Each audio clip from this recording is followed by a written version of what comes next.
ఇళ్లంతకు తొలుత జీఎంగా వచ్చిన కొత్తలో వర్షాకాలంలో కోయగూడెం ఉపరితల గని వర్షపు నీరుతో నిండిపోవటం, JK5 ఉత్పత్తి లేకుండా అనేక సమస్యలు ఎదురయ్యాయని ఇల్లందు సింగరేణి జీఎం జాన్ ఆనంద్ తెలిపారు. అందరి టీం కృషితో వాటిని అధిగమించి నెంబర్ 1 స్థానాన్ని సాధించి సుమారు 300 కోట్ల రూపాయల లాభం సాధించామని తెలిపారు. ఈ నెల చివరి నాటికి ఉద్యోగ విరమణ పొందనున్న జీఎం జాన్ ఆనంద్ను అధికారులతో పాటు జర్నలిస్టులు మర్యాదపూర్వకంగా సన్మానించారు. విషయంలో కూడా ఇల్లందు ఏరియా చాలా అత్యధికంగా ప్రొడక్షన్ సాధిస్తుందని చెప్పేసి తెలియజేస్తాం.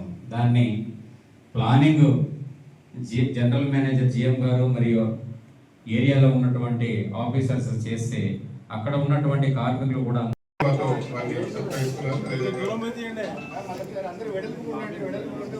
ఓపెన్ ఉంటే మంచిగా వచ్చేది.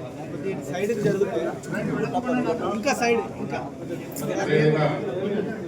ఆశాపై మీరే చెప్పండి.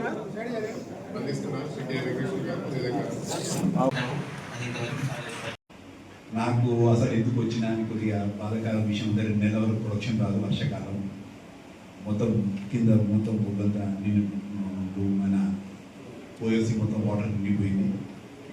JK5 ఏమో మూతపడ్డది.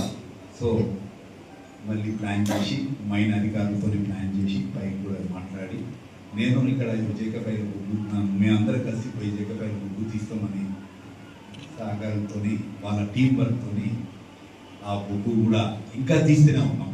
300 కోట్లు కూడా లాభం వచ్చింది పోయిన సంవత్సరం వాళ్ళ టీం వర్క్తో. ప్లస్ ఇంకా రిలే ప్రాజెక్ట్ వచ్చేంత వరకు కూడా ఆ ప్రాజెక్టు నడుస్తూనే ఉంటుంది. సో ఎవరిని ట్రాన్స్ఫర్ చేయకుండా కూడా ఇంకా 40 మంది సుమారు 40 మందిని కూడా ఇక్కడ ట్రాన్స్ఫర్ చేసి ఇంకా మ్యాన్ పవర్ కూడా పెంచడం జరిగింది. అదేవిధంగా KOCలో కూడా మళ్ళీ 2 నెలల తర్వాత మళ్ళీ పుంజుకొని ఇప్పుడు కూడా